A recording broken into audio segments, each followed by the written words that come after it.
Alright mga kapatid, huwag na natin patagalin pa. Ang ating panonoorin ay galing sa Pinas News Insider. Ito po ang title, finish na, yari si Escudero, tinapos si Zubiri. Ayos title pa lang. At mga senador sa Senado, patanong, SP Marcoleta, pasok na. Ay, totoo yung mga title nito mga kapatid. Kung trip nyo po ng may kasamang reaction video, panoorin po natin ito ng sabay-sabay. Bibigyan natin ito ng reaksyon at opinion. Kaya kung ready na kayo, simulan na po natin ito. Kung gusto nyo naman ng mura na at mabilis na internet, nandito na ang fiber ni Juan. Maaasahan, kaya tawag na. Baka meron na sa inyong lugar ang fiber ni Juan. Okay, play na natin. Ito ang balita ngayon, trending at pinag-uusapan ngayon sa mundo ng social media. Ang di umano'y balitang tunay nga talaga na ang lahat ay may hangganan matapos muling mangarap na magpapatuloy sa kanyang pagka-Senate President ng mataas na kapulungan sa darating na 20th Congress at di umano'y manguna sa impeachment trial ni Vice President Sara Duterte at di umano'y hinarang ang nasabing pagdinig ni Senator Amy Marcos tungkol sa di umano'y illegal na pag-aresto kay dating Pangulong Duterte para isuko at mahatulan sa dayuhang hukuman. Mga senador at Senator Juan Miguel Zubiri tila binasag na ang katahimikan. Matapang at tahasang nagsalita na sa publiko na dapat palitan na di umano at matanggal sa kanyang posisyon ang kasalukuyang Senate President na si Chis Escudero. Gaano kaya katotoo ang balitang ito mga kababayan? Kasi kay Chis, parang hindi rin kasi ako sigurado Ano siya minsan sala sa init, sala sa lamig, Parang minsan pabida, minsan nasa tama, minsan naman mali. Yung ganyan.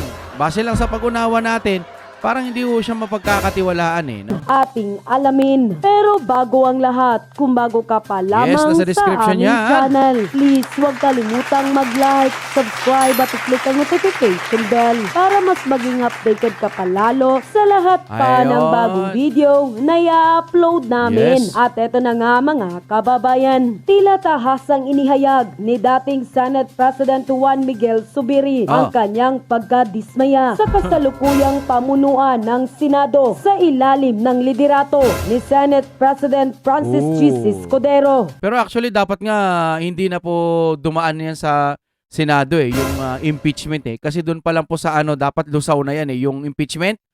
Dapat sa 28th Congress, dapat lusaw na yan, hindi na dapat matutuloy yan, Matapos itong tila nanawagan para sa isang bagong lider na tunay na magtatanggol sa integridad at tradisyon ng institusyon. Ayon pa sa isang post online, Zubiri binira ang diktatoryang pamumuno sa ilalim ni Escudero. Ipinahayag ni dating Senate President Mig Zubiri ang kanyang matinding dismaya sa kasalukuyang liderato ng Senado sa pamumuno ni Senator Chis Escudero na kanyang inilarawan bilang tila diktatorya, walang espasyo para sa malayang talakayan. Oy, palike po ng ating video mga kapatid kahit isang pindot lang ng like, tas mag-comment kayo dyan.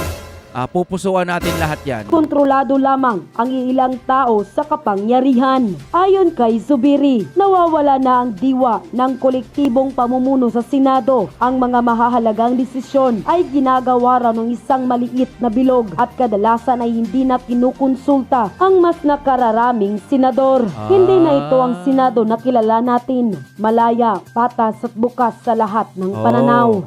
Ang hindi ko nagustuhan kay Chis, yung ginawa niya na may kinontempt na po si Madam Amy, or si Senator Bato, pero pinalaya niya. Yan. Doon ako, parang hindi niya kasi pinag-isipan yung galawan na yun Kitang-kita naman na po na nagsisinungaling na, pero pinalaya niya pa, Kahit sino naman ho makakita nun Hindi naman ho pamumuliti kayo kasi iba-iba na ho yung sagot niya Diba yung kay Tatay Digong, sino ba yung kasama niya nun? Basta parang nag-iba-iba na ho ng sagot. Sino ho nakapanood nun, di ba?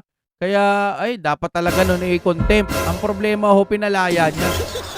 Yun lang, Zubiri. May paniniwala rin ng ilang mga kaalyado ni Zubiri na isa sa mga dahilan ng mahigpit at kontroladong estilo ni Escudero ay ang kanyang kagustuhang manatili bilang Senate President sa darating na 20th Congress. Wag na.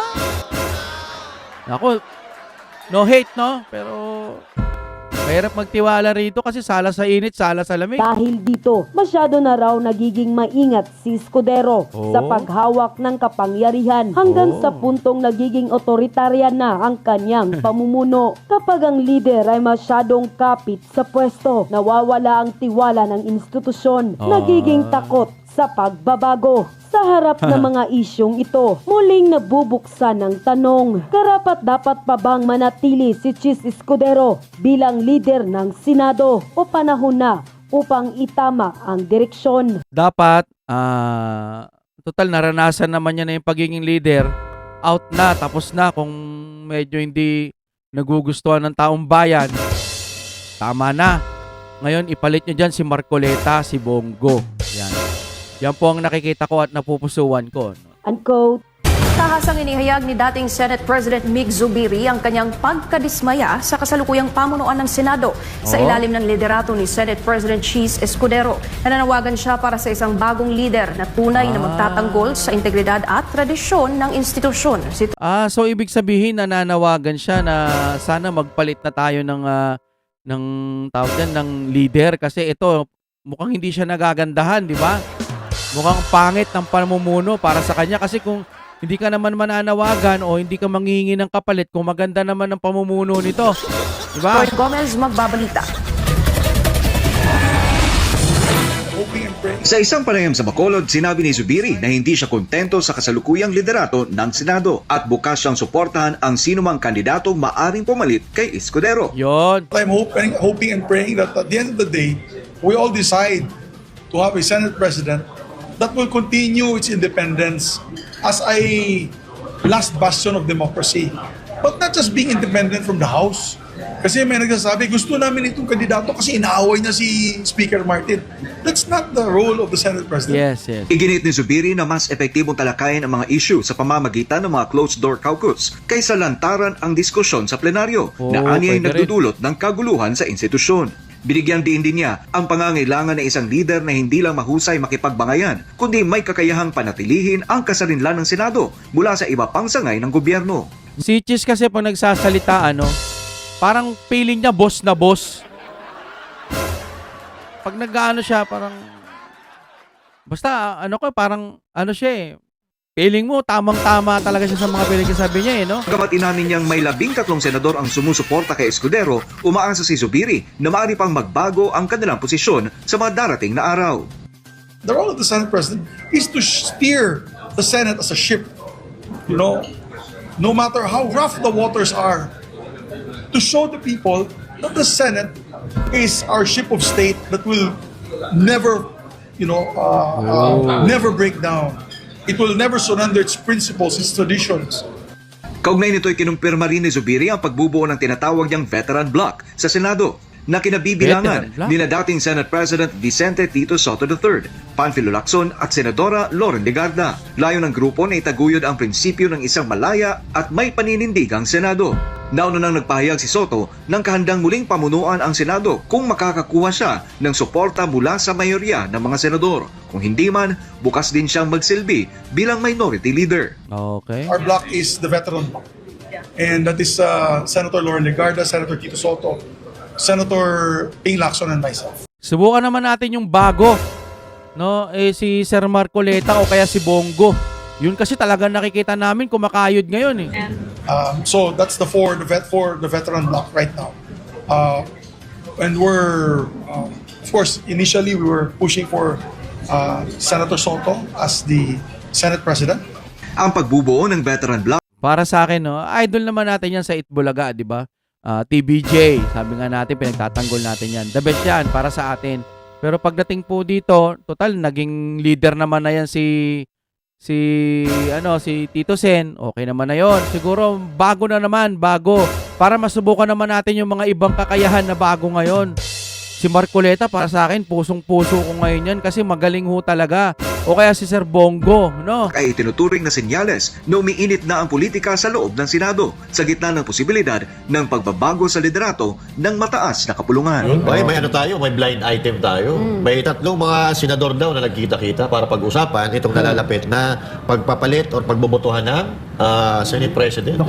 Medyo masalimuot pala din to, no? Itong nangyayari dyan sa Senado. Halos parang kasing salimuot din nangyayari noon diyan sa Kongreso. Pero dito kasi malapit na yung presidential election. So magkakaroon ng, siyempre, mga konting paninimbang-timbangan sila. Kung saan ba tayo mananalo dito? Eh, siyempre, politika to eh.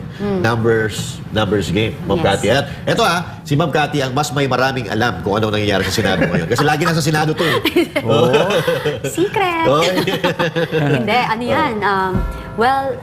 Alam mo, ang napansin ko lang, yun sa Senate kasi konti lang sila. So dahil konti sila, may tendency mag-usap-usap sila. Yes. Pag meron din sila na pagkakaintindihan, sabi nga na gentleman's agreement. Yes. Pero of course, if hindi natupad ang usapan, hindi rin natin alam kung ano yung pwedeng mga mangyari, right? So, pero yun lang yung advantage. It's more, mas decente ang usapan because there are only few of them. Yes. You know? So, yun yung maganda doon. Maliit na komunidad lang, kumbaga, Yes. pinag-uusapan natin. Yes. Makikita natin kung sino yung talagang lumilitaw, so sino yung lumulubog.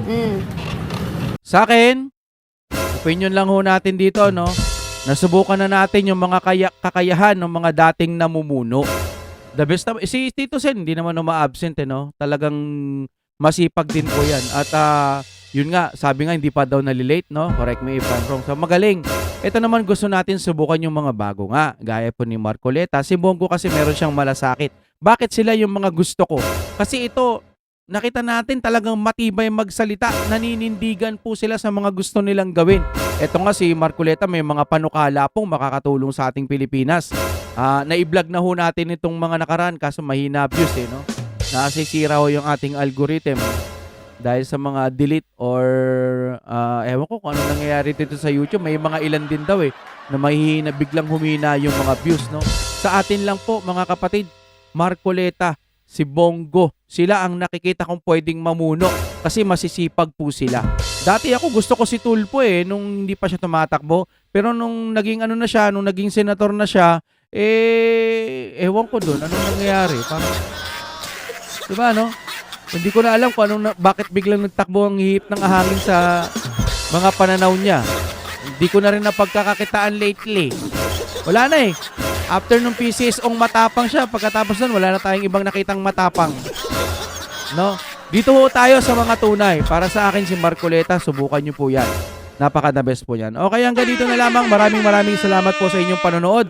At syempre, huwag nyo po kakalimutan kahit isang pindot lang po ng like sa ating video. Masayang-masaya na tayo dyan. Maraming salamat sa inyong panonood. Mag-comment po kayo. Pusuan natin lahat yan, good or bad.